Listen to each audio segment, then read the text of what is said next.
Okay, past couple of weeks, we've been in a series I called How to Wreck Your Life. Sound exciting? So if that was on your to-do list today, well, you've come to the right place. I'm just kidding, of course. But hey, what we've been talking about the past couple of weeks is just different varieties of topics that we experience in life that could, if not handled well, completely destroy your life, completely, utterly make it catastrophic. I mean, really bad. So we thought about, okay, what are some things that we do in our lives to wreck our lives? And today, we're going to talk about something that is so relevant to everybody, no matter how old you are, what background, what nationality. I'm going to talk about the toxicity of comparison. Like, anybody here ever compare yourself to anybody? Yeah, come on.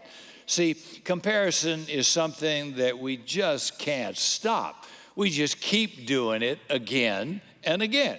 In fact, studies have shown that 10% of our daily thoughts are involved in making comparisons with other people. That's almost 2.5 hours a day thinking about some other person other than who you are. But the thing is that when we compare, you just never win. Never. When you start comparing yourself to other people, you start to experience more tension in your life, more anxiety, more insecurity in our lives, and it doesn't help you at all because you just end up losing the game of comparison. Somebody's always faster, bigger, stronger, thinner, hairier, buffer, more beautiful, richer, can bench press more. Somewhere that person is there that makes you look small, no matter how big you think you are or pretty you think you are. In fact, in this series, we've been going through the book of Proverbs, the book of wisdom. Proverbs 14:30 says, "A heart at peace gives life to the body, but envy is rottenness to the bones." Maybe a little arthritis in there, I don't know. Because envy, whenever we start comparing and we get jealous or envious, it starts eating us up from the inside out. And the author of Proverbs continues and says this in chapter 4, "Above all else, guard your heart, for everything you do flows from it." Yeah, laws, good laws, are great, but they won't change your life. We can make laws against everything that we all detest, but until God changes your heart, nothing changes, right? You just hide it. So it always comes out of the heart. And God says, I want to give you a new heart. We really need a heart transplant in this nation right now. We really do. So why the heart? Because comparison is not just about stuff and things that people have. It's a heart issue. It's a heart issue, so we start looking at everything that people have, and we start measuring all that stuff that they have and all the stuff I don't have. That'll drive you insane. But here's the thing. When we see something bigger and better, we start getting envious and we start comparing what we have to what they have, or our lives, comparing them to somebody else's lives. And like, did you see that house that they had? Wow, can you believe that? That's a bit better than ours, sweetheart. Did you see how smart their kids were, right? Yeah, but you don't live with them. You don't know what they're like. They may be savages at home. Did you see his job? And then you're thinking, man, just imagine how much money they're making. Look at the vacations they go on, right? Look at their Instagram posts. Oh my God, look at that.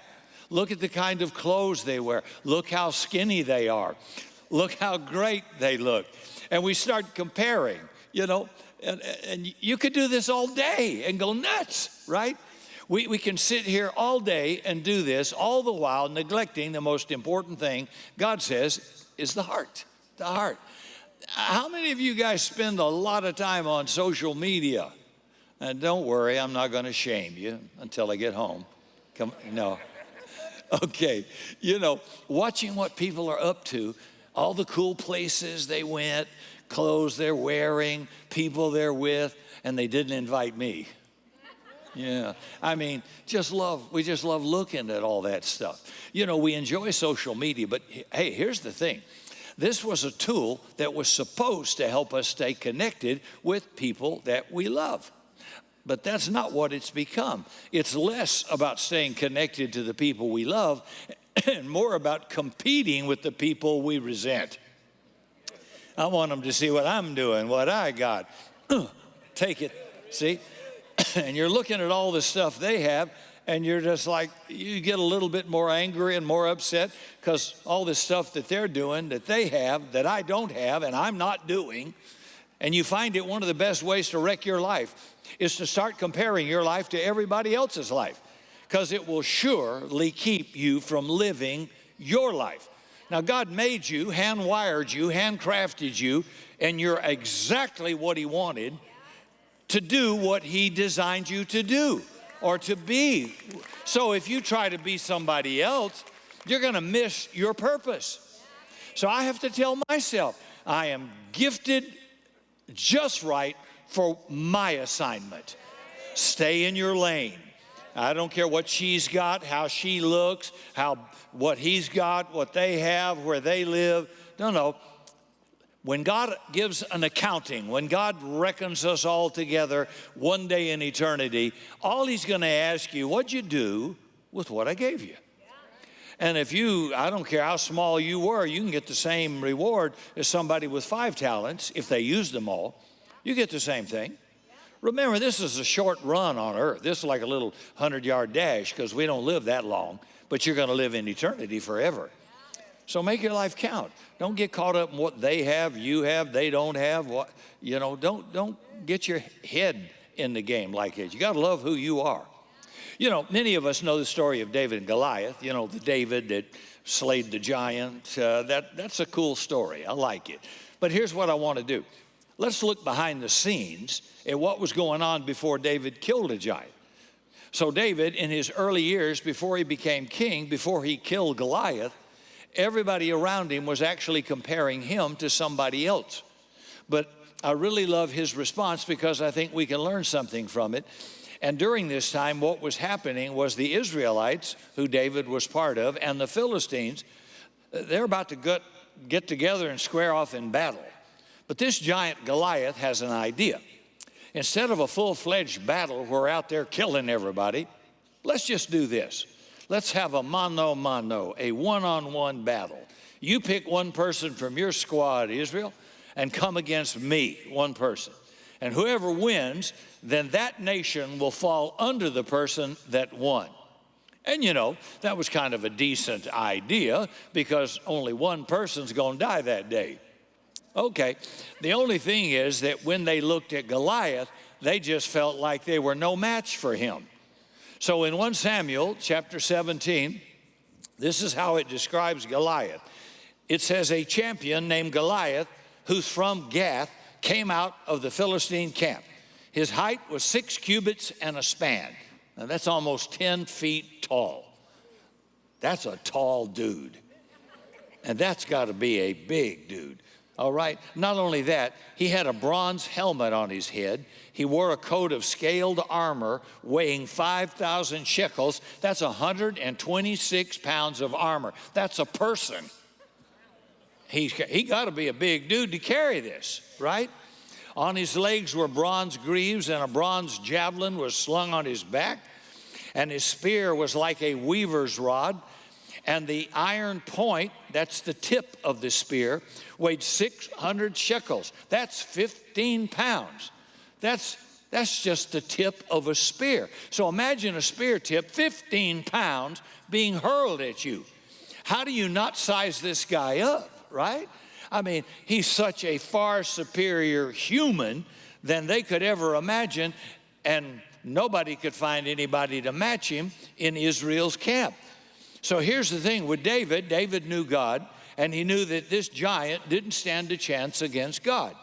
He had learned this out in the desert, okay? When he didn't have a title, when he wasn't on Instagram, when he wasn't speaking at conferences, when he didn't have a book, when he was just out with these dumb sheep in the desert. He had a relationship with God, and he was getting pretty good with a sling. Okay, didn't look like much, did it? So here's what he does. Despite all the measurements that took place while they're looking at Goliath and how big, how much, how much he weighs, how size, David took all of Saul's armor off. And he says, you know what? I am self-selecting myself to go fight Goliath. But the comparison game continues. This time, it's Goliath doing the comparing. In 1 Samuel chapter 17, verse 41, it says, meanwhile, Goliath, with his shield bearer in front of him, kept coming closer to David. He looked David over, like we all do, and he saw that he was little more than a boy, glowing with health and handsome, and he despised him. So now Goliath looks at David, he sees a kid, and he's insulted. They sent a boy out against him. He's comparing. Here's the thing with comparison. It works both ways. This is the opposite direction of comparison, in that because sometimes what happens is that after we feel bad about comparing our lives to somebody who has a better life than us, what we do is we'll try to self-correct that by looking at somebody who's worse off than us so we can feel better about ourselves. Now, do you see how toxic this comparison thing can get? So for the rest of our time this morning, I want to share 2 ways comparison can rob us and 2 ways we can remedy it. Okay, you ready? So the first thing that comparison does is it robs you of your identity, your real identity. It takes it away.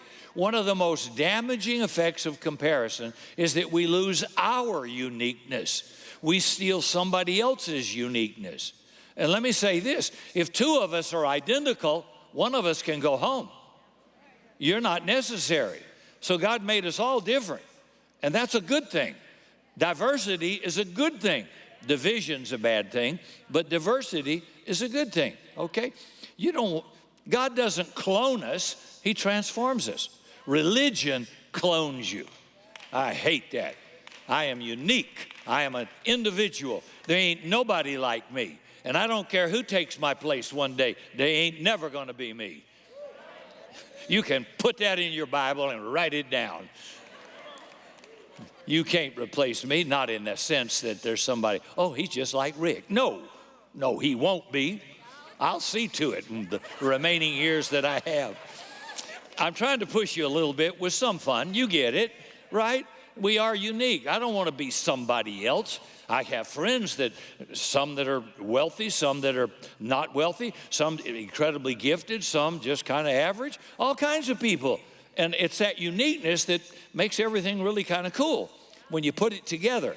So why do I want to be somebody else? See, it never appealed to me that way. I've been in religious groups all over the world, over 10 million miles. I'm an older guy now, but in my youth, Sandy and Randy and others are with me.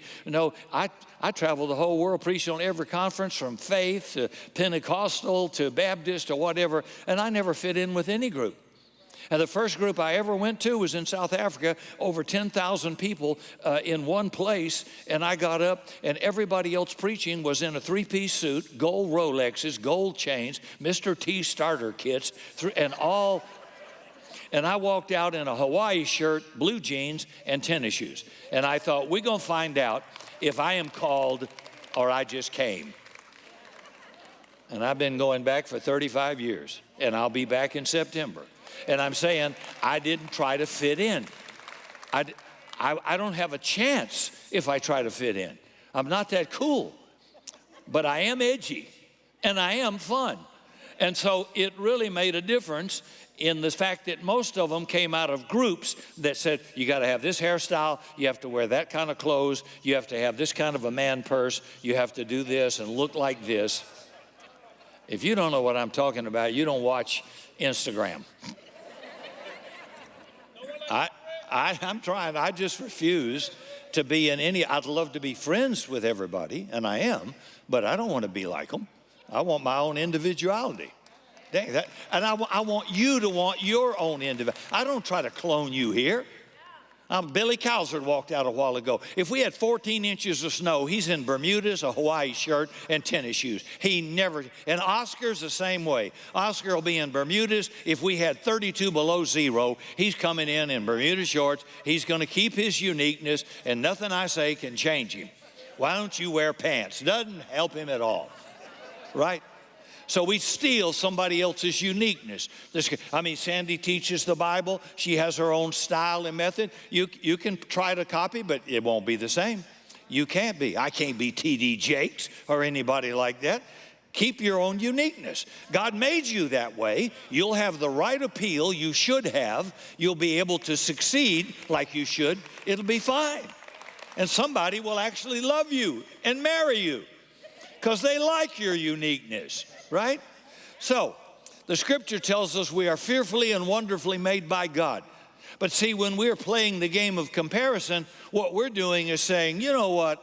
Forget fearfully and wonderfully and uniquely made. I'd rather be mass produced. Like you look around you right now. Look at people in this room. Look at the people in your life. Any of them mass produced? Not one of my friends is alike. They're all different. No, every single person. They are uniquely gifted, uniquely wired, uniquely called for something that's far greater than we can ever imagine. And when you're in religion and you're in my kind of job or business, everybody wants you to be like this or like them or like that church or like this church. And I thought, I'm not going to do it. I'm just right for what I'm made to do. Only that, I won't appeal to everybody. I'm not supposed to. But when you start copying, and preachers will do it, they say, well, he's got a podcast, he's got Instagram and a staff that publishes this, and they've got multi-campuses. And what happens is if that's not God's will for you, if that's not his assignment for you, and he hasn't gifted you with it, like an architect who didn't design a bridge to carry that much stress, several years will go by and it usually implodes. And it will collapse, and you'll kill yourself because you got to keep pushing, got to keep pushing to keep my name out there, keep the church out there, keep it going. And you're just a human being, and you'll burn out. And pretty soon, you need spicier mustard, or you're going to chase a skirt, or you're going to chase alcohol, or you're going to chase drugs, and the thing's going to collapse because God says, I didn't put that on you. You allowed comparison to put that on you. Now, if I put it on you, I made you to take it. People say, I don't know how you do that much travel, and you're 80 years old, and you just go and go and go. I'm made for it. I've been designed by heaven's architect for it. If you try it, you'll die. I'm going to do a wedding in Thailand, and my friends over there said, is Cindy coming? I said, if I can get her on drugs, she might come. She wasn't going to take that trip. Are you kidding me? It's hard to get her out of town. That's just not her gift. Okay. So when we compare what we're doing, listen to this. We're stripping the value God has placed over our lives by trying to be a knockoff version of somebody else or something else.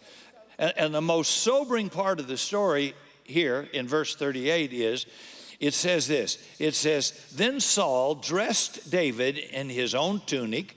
He put a coat of armor on him and a bronze helmet on his head.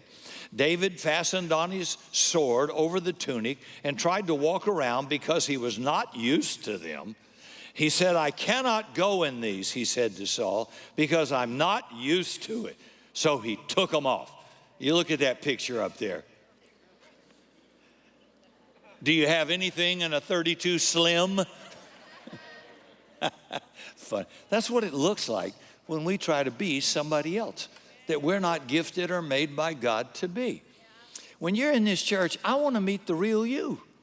That's the guy I want to know, the girl I want to know, the real you. I'm not any different if we go out and have dinner right now. I'm not any different there than up here. And there are a lot of people I'm with who have a pulpit manner, and then when they're off the stage, totally different. And I thought, what you see is what you get. If you don't like this, it gets no better later, I promise you. No better. Okay? You're not going to hear honesty like this every Sunday. So this passage, honestly, is kind of key to me because King Saul is symbolic of our culture and society saying, what you have, that's not good enough. What you bring to the table is not going to be enough. What you need is this. What you need is that. Instead of what you have, because what you have is not enough. Because what you have is not going to be enough. So we go on living our lives believing that statement. You know, wearing somebody else's clothes, something we were never meant to wear, being somebody we were never meant to be, doing something we were never meant to do, and we just burn up. And do you ever feel like if you're doing that, maybe like David here, that I just can't get used to it? Like I'm kind of a fish out of water. It's just not working for me. Maybe it's because you've been living your life as a copy, not an original. Not living the life God had designed for you to live. And in the process of chasing what other people have, we end up losing who we really are.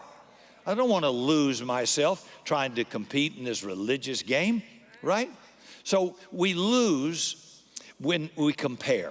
Comparison robs us of our identity. So we look at what everybody else has achieved and we think, well, if we achieve what they achieve, then I'll be loved just like them. But the problem is that when you pursue the wrong thing, achieving it really won't solve any problem. We will never be content if we're achieving something that we were never meant to achieve. In fact, it just causes more grief, more dissatisfaction, more emptiness, more depression. There are two types of lives that we can easily find ourselves in. The first is the cycle of grief. Not grief like you just lost a loved one, not that kind of grief. The cycle of grief is the kind of grief we experience when we are comparing ourselves to people. Remember how we talked about you're just never going to win that game? That kind of grief. And so this cycle of grief begins with achievement. That's the first thing, achievement. It's activity. We look at somebody and we feel like we need to achieve the same thing they achieved because when that person achieved it, they got status. And so I'm going to try to achieve it so I can get some sort of status, just like the other person. And in the end, what ends up happening is that becomes our identity. And that's the second part of this cycle, is that we feel like our identity is important because now that gives me my significance. So we become now an important person, we think. And so all of a sudden we have status. But then here's the thing. In order to maintain this status, we have to just keep pushing harder and harder so we can keep achieving and achieving, because that's what's going to happen if that's what we are doing. It's going to cause unhealthy level of drivenness, of drive, where you start burning out because you start becoming just awful people because we're so focused on being driven in this way. And being driven is not necessarily a bad thing, but being driven this way is a bad thing. And the problem with this kind of drivenness is it stems from our past baggage. The stuff that we heard growing up when we were young that wasn't healthy. The stuff that we bring with us into adulthood that informs us how driven we can become. Like, you're not good enough. You'll never be good enough. You're not smart enough. You're not pretty enough. You're just not enough. You just need to be perfect. You just need to be strong. You just need to be this or you need to be that. All these things that we heard growing up. Now, all of a sudden, it's informing my drivenness, which is the unhealthy thing. It just nurtures and fuels baggage that I picked up as a young person instead of killing it. And only when we are able to sustain that kind of ridiculous level of drivenness when we feel finally accepted by other people. And that kind of acceptance in the cycle of grief is very temporary. It's very fragile. You can lose it real quick. And the cycle begins all over again. I got to achieve again now. I've got to achieve again to keep my identity. And this is over and over again. And it's an exhausting cycle of life. And it shapes our identity into something less than what God intended for us. All because we can't stop comparing. But the second cycle, that's a good one, it goes in the reverse direction. It's called the cycle of grace. The cycle of grace doesn't begin with what you do, with achievement. It actually begins with acceptance. It doesn't end with it. See, in the cycle of grief, I'm doing for acceptance and love. But when I'm in the cycle of grace, I'm already accepted by God's love. And now I don't have any stress to be fruitful and to produce. So unconditional grace is the starting point of our life, right? There's nothing that can separate us from God's love, nothing we can ever do to make him love us less.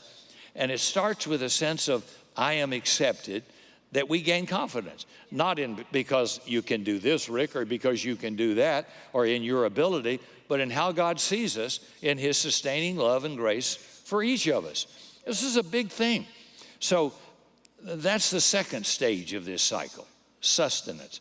We don't feel the pressure to achieve and perform in any unhealthy way because we are renewed on a daily basis by trusting God, not my activity, not my works, not the things we do, not the things we achieve, but what God has done for us, as Nate had us praise him for a minute ago. So that's the second stage of this cycle, and that's where we find our identity. So I don't have a day that I get up that I don't think I'm loved, I'm accepted. I'm enough for what God called me to do. And I thank him. And I said, Lord, thank you. I woke up today. Thank you for another day to live on planet Earth. I thank you for your grace and mercy because a lot of people didn't wake up today. I did. Thank you. Every day is a day of grace and mercy. So I've never felt whether it's a good sermon or it's a bad sermon like, oh, I'm a failure. No. It's kind of hit and miss. Sometimes you get a base hit. Sometimes you strike out. Occasionally you get a home run. But if I got my identity from that, I'd go backstage and shoot myself. That's not where I get my identity. I step up to do my best no matter what the day may bring, no matter how it goes, whether it's really good or it's not so good. I'm still loved by God. I'm accepted by God. And I don't go into any grief, suck my thumb, go in a fetal position, and I got to go get drunk or I got to get shoot up with something so I can get my identity back. So significance comes from the fact that we belong to God. The Bible says we are the children of the Most High God. We're sons and daughters of God, right? It's not about our job title or our position or our possessions, whatever it is. You know, it doesn't matter if you drove in here in a Mercedes or a 200,000-mile Datsun pickup. You're a child of the Most High God. It doesn't matter if you're in a $5,000 Giorgio Armani suit or a pair of $7 blue jeans that are wearing out. I saw a couple of those. Anyway, that doesn't give you any identity at all. Be comfortable with what you got and who you are. You know, at least wash them. That's all I'm asking. Just wash them. So it's not really about that because our identity is really that we are God's children. We belong to him. And out of that, I can now be fruitful. I can do what he's asked me to do. I'm not comparing myself to you or your performance or what you do. And that's the last stage in this. I can't do what Nate does. I can't do what these guys do up here. But they can't do what I do. But I can do what I do. And together we can do great things. Same for you. Same for you. Cindy, if this church was based on how does the preacher greet you? We're finished. We're done. I'm going home.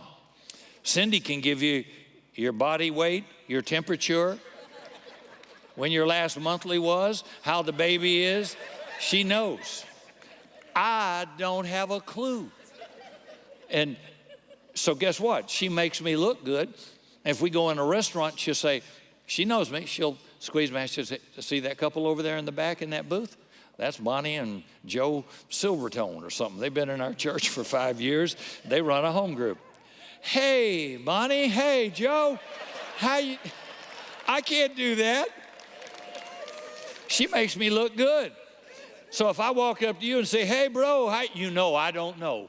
I don't know your name. Hey, gorgeous, how are you? I don't know your name. I don't have that gift. She does. She's just amazing, okay? So we're all different. I don't feel because I'm inferior. I just know if we're going to get out in a bunch of people, I better stay close to her so I can do it. But if it needs to be a confrontation or something, I need to be with her because that's my strength. So we soar with our strength. We kind of manage or delegate our weakness, right? See? So This stage of this cycle of grace is not about achievement, because achievement is really more just about me and what I am and what I do. It's really about being fruitful, because when we are fruitful, we are contributing members of our society. We're serving people because I know who I am. I'm confident in who I am. We're loving people the way they need to be loved. We are serving people the way they need to be served. And so much good comes out of that kind of a life. So the difference between these two cycles is the cycle of grief, you're working for love. Remember, I want acceptance. And the cycle of grace, I'm working from love. Oh, so different. So we're not working for love anymore, believer, because we're working from the love of God that fuels us, that informs us who we are. And it's out of that we're able to live a life that is fruitful and productive.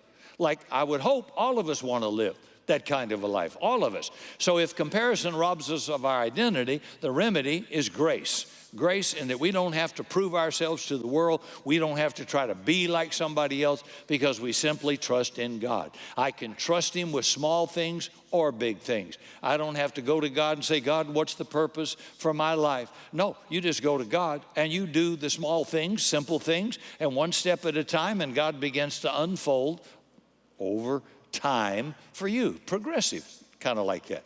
So first, comparison. It robs us of our identity. Second, comparison robs our joy. Theodore Roosevelt once said, comparison is a thief of joy. And he couldn't be any more right than that statement.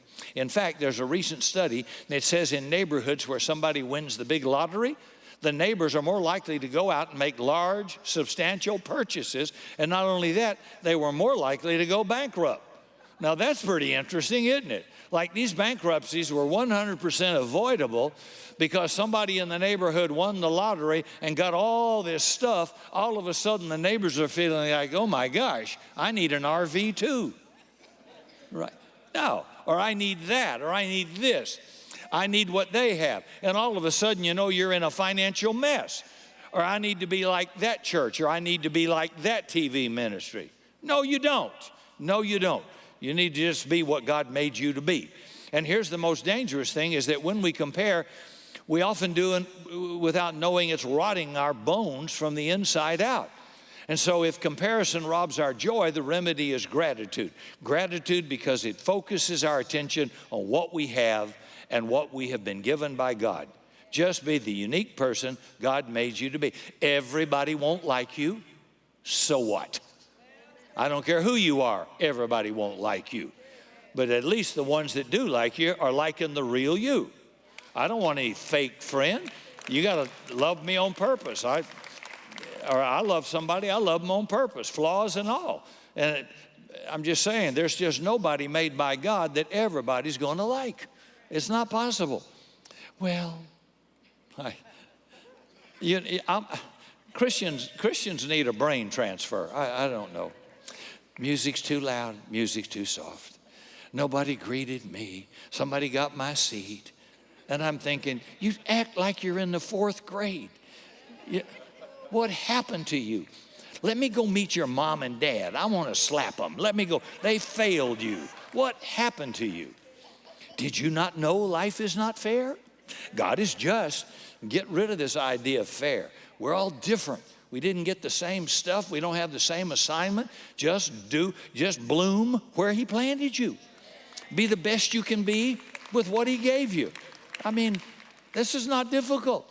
It focuses our attention on all that God has provided for us. Grace does. And more often than not, it focuses our attention on what we have and what we've been given by God. He's already equipped us with everything we need for what we've been designed to do. So in verse 40, this is David, and he just throws off all of Saul's armor. And he says, you know what? This is not meant for me. This is not who I am. And he says in verse 40, he took a staff in his hand. He chose 5 smooth stones from the stream, put them in the pouch of his shepherd's bag, and with his sling in his hand, he approached the Philistine. And the rest, that's history. All he did is use what he had. Confidence in God, and what he could do was sling a rock. That's all it took for the moment of destiny. And what you have is all you need for your moment of destiny. You're made just right by God. Quit trying to butcher yourself with a knife and surgery and trying to be something God didn't make you to be. He didn't make a mistake. Well, your daddy wanted a football player, but he got a girl. Well, don't try to be a boy. You be the girl. Your daddy's wrong, not God, not you. Your daddy's wrong. God said, I need a girl and I need you, and I'm going to wire you to be that girl that I want for a purpose you have. Maybe it's to marry somebody, to carry a child that will change the world. You don't know. All I can do is the best I can do with what I got, and that's all you can do. And that's all God will judge you for. And all this happened with David was not because of Saul's armor, but because of what he already had. A confidence with God and a sling. And he already had it. David was equipped with what he needed for that moment. And that's the same case with this. We need to choose a life of gratitude so we can see all that God's already equipped us with. Because it's more than enough for us to take that responsibility and to build us a life of gratitude. And by the way, friends can help you. They'll say, well, you're just so good at this, or you always have this personality, or you always. Listen. They're picking up what God has done with you and for you. Listen. It's a good thing. If you can't figure out what it is you're good at, listen to other people around you. In the mouth of 2 or 3 witnesses, every word will be confirmed. You know, if nobody believes you're this, you're probably not. But when you are, people will identify with it and tell you are. Go back and look in your high school annual and see what was written about you. They won't write bad things in your album. Go back and see if a bunch of them line up and you said, wow, that's interesting. That'd be interesting to see. In high school, my wife read my annual. She said, how many people said, you're going to be a preacher? And I thought, you've lost your mind. 1958, you got it. What gives you any idea that would ever happen to me? You see me pray in school? Did you see me kneel in the cafeteria? What? But people pick up stuff. It's amazing, isn't it? And I mean, I wasn't all a nice boy. I'm just thinking, where did that come from? Yet it's there. Look in your annual. Okay, I just thought of that, but take a peek. It's more than enough what God's given you. And the things that he will do through us, the things that he has given us, will far exceed all the things we're trying to pursue. So stop looking at what other people have. Stop looking at what other people are doing, because we don't really even know what's going on in their lives behind the scenes. We think another place is doing so good, then we watch 5 national ministries collapse in a day. See, nobody can save us from the emptiness we feel sometimes. In fact, feelings of emptiness are not necessarily a bad thing. And I'm going to close with this. Watch with. It's a trigger. Emptiness is a trigger. It says you need something more. Just like when you're hungry, it's a trigger. Like you're thinking already, I wish you'd quit so I can go eat. It's a trigger that we need food in our body. Or when we're thirsty, it's a trigger to help us realize we need water. When we're feeling empty, it's a trigger for us to realize we need something more of substance. We need the living water. That's Jesus being poured into our lives. And that's what we all need. I mean, there's an emptiness there that you and me, we've tried a lot of things to scratch that itch, and it just doesn't seem to work. And God says, I'm the only one that can give you living water so you don't thirst again. So I don't want you chasing that or pursuing this. It's not doing what they're doing. What God is wanting me to do, that's important. What is God giving me? It's an opportunity for us to take a moment and stop and think about that. And only Jesus can give us that fulfillment. There's just nothing else in the world that can help us fulfill that emptiness we have. And Jesus can fill and fulfill that longing in our heart. And it's not because he wore fancy clothes or had cool toys or had earthly wealth or he had status or all these accolades. No. There was nothing about that about Jesus. In fact, he sacrificed everything he had so you don't have to. And that's where we end up today. We come to a place where we realize Wow, our need for somebody like Jesus, somebody to lead me, somebody to save me from the place that we're in. And in just a second, I'm going to give us an opportunity to make a decision to trust this Jesus. Would you bow your head with me? Just a minute. Maybe it's the first time. And for the first time in your life, I don't know where you are, but I want to invite you just to ask. Maybe you're feeling a little bit empty. Maybe you're feeling this void. Maybe you've been trying to fill it with something else and it just hadn't worked. Maybe you're just like putting on stuff that's not you. I want to invite you to make a decision right now, a decision that can change your life, because God will start filling you with so much more. And that decision is simply saying yes to Jesus. Not yes to this church, yes to Jesus. And so I want to invite all of us, just for a second, close your eyes, bow your heads. And I want to give you an opportunity right now to make that decision. And just say in your heart, Jesus, I give you my life. That's it. Jesus, I give you my life. And if that's you, would you, nobody's going to bother you, nobody's going to come to you. Would you be bold enough just to raise a hand and take it down so I can pray for you? Just lift it up, take it down. Thank you. God bless you. God bless you. Jesus, I give you my life. If you're watching online, you can do the very same thing. You can pray that prayer. And I want to just take this moment and pray for my friends that just raised their hands wherever they are in their lives. Lord, I pray that you would make yourself real to my friends this morning, and that you would fulfill every longing that they have. And I pray that they would learn to trust you with their life so they can live the fulfillment of what you birthed them for, made them to be, made them to do, and given them grace for. Help them operate out of a cycle of grace, knowing you are already accepted in the beloved. You don't have to do anything to be accepted by me. And now, be free to find your purpose, to be fruitful, to serve people, to serve the Lord, to serve life. May God bless you. May God prosper you and make you fruitful. In Jesus' name, amen. Come on, give God a little shout.